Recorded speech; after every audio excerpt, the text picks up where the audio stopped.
وہ اس قابل ہوتا ہے کہ وہ پروفیشنل ITI کی ٹریننگ کر کے جاب حاصل کر سکتا ہے۔ پھر اگر وہ دوسرے لیول پر آگے بڑھ کر اعلیٰ تعلیم حاصل کرنا چاہتا ہے تو کوئی رکاوٹ نہیں۔ فن لینڈ کا نظام تعلیم اور اس کی خوبیاں آپ کے سامنے پیش کرنے کے بعد جرمنی کے نظام تعلیم پر بھی کچھ باتیں رکھی جائیں۔ دراصل ان دنوں میں جرمنی کے سفر پر ہوں۔ جرمنی کے نظام تعلیم کی چند جھلکیاں۔ یہاں کا نظام تعلیم بھی اسی طرح کی بہت سی خوبیوں سے بھرا ہوا ہے۔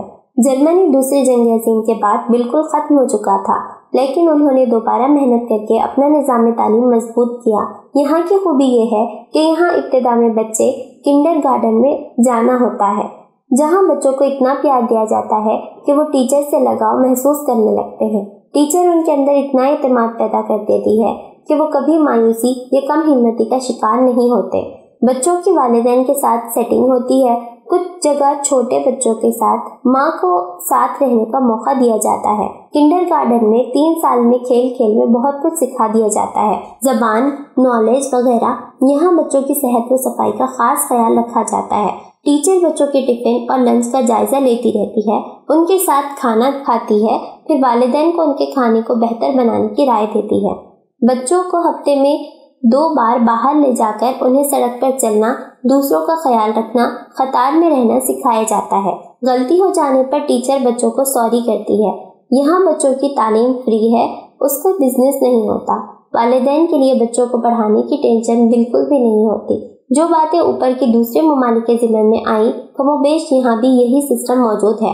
ان کے علاوہ کلچرل چیزیں مثلاً تہذیب، ایٹیٹیوڈ اور اخلاقی تربیت جو ایک ضروری چیز ہے جو انسان کو انسان بناتی ہے، وہ دیکھنے کو ملتی ہے۔ اب آخر میں ہم ہندوستان کے نظام تعلیم پر بات کریں گے اور جائزہ لیں گے کہ ہندوستان کے نظام تعلیم کس طرح کا ہے، یہاں کے والدین اور ان کے بچے کس مشکل کا سامنا کر رہے ہیں۔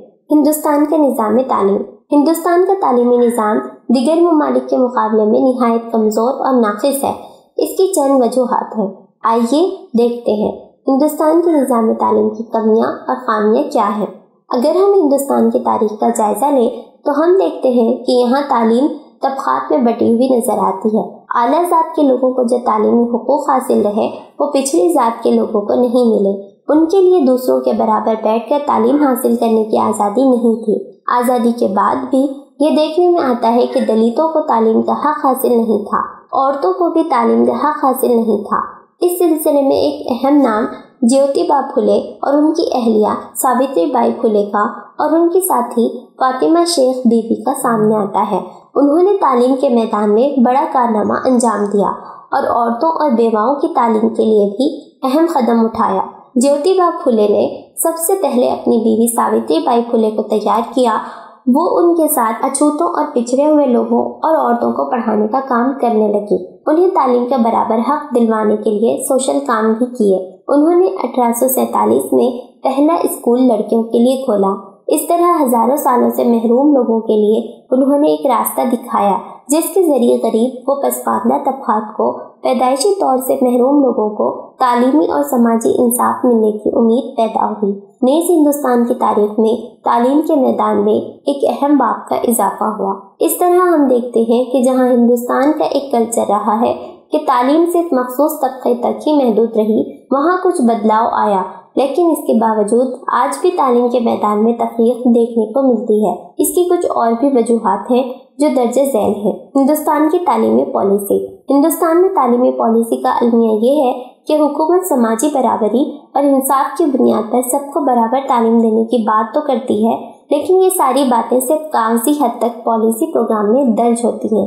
حقیقت میں ان کا عملی دنیا سے کوئی تعلق نہیں ہوتا۔ ہماری سرکاریں اس پر کوئی توجہ نہیں دیتی اور مطالبے کے باوجود کوئی سانس تک نہیں لیتی۔ یہ اس بات کی نشاندہی کرتا ہے کہ گورنمنٹ اس سلسلے میں کتنی سنجیدہ ہے۔ افسوس کی بات تو یہ ہے کہ ہمارے غریب ملک میں تعلیم کا بجٹ GDP کا 6% ہی ہے اور ڈیفنس کا بجٹ اس سے کہیں زیادہ ہے، جبکہ دوسرے ترقی یافتہ ممالک میں 20% GDP کا تعلیم پر خرچ کیا جاتا ہے۔ پرائمری تک کی تعلیم بالکل مفت ہوتی ہے، آگے کی تعلیم کے لیے بھی بچوں کو وظائف ملتے ہیں۔ پرائیویٹائزیشن۔ اہم مسئلہ پرائیویٹائزیشن کا بھی ہے۔ ہندوستان میں ایک مسئلہ یہ بھی ہے کہ تعلیم کو پرائیویٹائز کر دیا گیا ہے، جہاں یہ بات دستور میں درج ہے کہ 6 سال سے 14 سال کے بچوں کی تعلیم لازمی تعلیم ہوگی اور ہدایتی اصول ڈائریکٹ پرنسپل کی ہدایت کے باوجود بچوں کی تعلیم مفت نہیں ہے۔ 90 سے 100% تک اندراج انرولمنٹ ہونے کے باوجود پرائمری کے بعد ہی بچوں کا ڈراپ آؤٹ شروع ہو جاتا ہے۔ ہائی اسکول لیول تک یہ تعداد بڑھتی جاتی ہے اور گریجویشن لیول پر پہنچتے 5% تک ہی رہ جاتی ہے۔ پرائیویٹائزیشن کی وجہ سے تعلیم کا فائدہ صرف دولت مند گھرانے کے بچوں کو ہی حاصل ہو پاتا ہے۔ تعلیم کے مہنگے ہونے اور بھاری فیس کی رقم نہ دے پانے کی وجہ سے انڈیا میں تعلیم عام نہیں ہو سکی اور بہت سے بچے تعلیم سے محروم رہ جاتے ہیں، اعلیٰ تعلیم تک نہیں پہنچ پاتے۔ ایک طرف سرکاری اسکولوں کا معیار خراب ہے، دوسری جانب پرائیویٹ اسکول بہت مہنگے ہیں۔ یہاں ایک بہت بڑا گیپ ہے جس نے امیر غریب کے درمیان تعلیم حاصل کرنے میں ایک کھائی کا کام کیا ہے۔ سرکاری اسکولوں کے ٹیچرز کا ٹرینڈ نہ ہونا، سرکاری بھرتی ہونے کے بعد اساتذہ کی لاپرواہی، دیگر کاموں میں ڈیوٹی مثلاً پولیو اور ایجوکیشن ڈیوٹی کرنا، دوسرے پرسنل کاموں میں زیادہ دلچسپی لینا، اسکولوں کا جائزہ نہ لیا جانا وغیرہ۔ کرپشن، تعلیمی ترقی نہ ہونے کی بڑی وجہ تعلیم کے میدان میں کرپشن بھی ہے۔ محکمہ تعلیم یہ سمجھتا ہے کہ پرائیویٹ سیکٹر پیسہ لوٹ رہے ہیں، اس لیے وہ اور ان کے اعلیٰ افسران اسکولوں کا جائزہ لیتے وقت پرائیویٹ اسکولوں سے بھاری رقم وصول کرتے ہیں اور ان کا استحصال کرتے ہیں۔ دوسرے یہ کہ گورنمنٹ اسکولوں کا حال یہ ہے کہ ان کا معیار بہت خراب ہے۔ کبھی کبھی تو یہ بھی دیکھا گیا کہ بڑا بھائی ٹیچر ہے لیکن وہ دوسرے کاموں میں لگا ہوا ہے، وقت نہیں دے پاتا اور اس کی جگہ چھوٹا بھائی جو بالکل ٹرین نہیں اور 10ویں پاس ہے وہ پڑھا رہا ہے۔ تو اس طرح کا کرپشن اور فراڈ تعلیم کے میدان میں بہت زیادہ ہے، اور بھی ایسی کئی مثالیں ہیں جو دیکھنے میں آتی ہیں۔ دوسری وجہ کرپشن کی یہ بھی ہے کہ سرکاری اسکولوں کا معیار بہت خراب ہے، ٹیچر دوسرے کاموں میں مصروف ہیں، اسکول پر توجہ نہیں دیتے۔ اسی طرح امتحان میں پیپر کا لیک ہونا، امتحان کا ٹائم پر نہ ہونا، ڈیٹ صحیح وقت پر اناؤنس نہ ہونا، امتحان کینسل ہو جانا، نصاب کی کتابیں صحیح وقت پر مارکیٹ میں نہ آنا، آئی بھی تو کم تعداد میں پرنٹ ہونا، سبھی بچوں کو فراہم نہیں ہونا وغیرہ۔ سرکاری اسکولوں میں class room, toilet, play ground کی خستہ حالی، بچوں کے لیے کوئی سہولت نہ ہونا ایک بہت ہی خراب تصویر پیش کرتا ہے۔ دوسری طرف پرائیویٹ اسکول بہت ہی خوبصورت اور تمام سہولیات سے آراستہ ہوتے ہیں، مگر ان کی فیس اور بچوں کو اس میں پڑھانا ہر ایک کے لیے ممکن نہیں ہوتا۔ خلاصہ یہ کہ تعلیم کے میدان میں اس طرح کے مسائل اور کرپشن دیکھنے کو ملتا ہے۔ پھر پرائیویٹ اسکولوں کی فیس پرائمری پری شولنگ کی 70,000 سے 1 لاکھ تک دیکھنے کو ملتی ہے۔ لہٰذا ان توجہ طلب امور پر حکومت کو سنجیدگی سے غور کرنے کی ضرورت ہے تاکہ ان پر قابو پایا جا سکے۔ GDP کا زیادہ حصہ تعلیم پر خرچ کیا جانا چاہیے، بچوں کی تعلیم کو سستی اور پرائمری تعلیم فری اور معیاری کرنے کی سمت متوجہ ہونا چاہیے، کرپشن کو ختم کرنا چاہیے، تعلیم کا کمرشلائزیشن ختم کرنے پر سنجیدگی سے غور کرنا چاہیے۔ اگر ہندوستان میں ان تمام پہلوؤں پر توجہ دی جائے تو تعلیم کا معیار بہتر ہو سکتا ہے اور انڈیا کا تعلیمی نظام بہتر ہو سکتا ہے۔ ہادیہ مضمون کی آڈیو سماعت کرنے کے لیے شکریہ۔ امید ہے کہ آپ کو پسند آیا ہوگا۔ ہمیں آپ کے مشورے کا انتظار رہے گا۔ اپنا مشورہ، تبصرہ اور مضامین editor@hadia.in پر ارسال کریں اور ہادیہ ای میگزین کے مضامین کو پڑھنے کے لیے ویب سائٹ www.hadia.in سبسکرائب کریں۔ انشاءاللہ ہم اگلے ہادیہ ای میگزین کے شمارے سے دلچسپ مضامین کی آڈیو لے کر حاضر ہوں گے۔ تب تک کے لیے اجازت، اللہ حافظ۔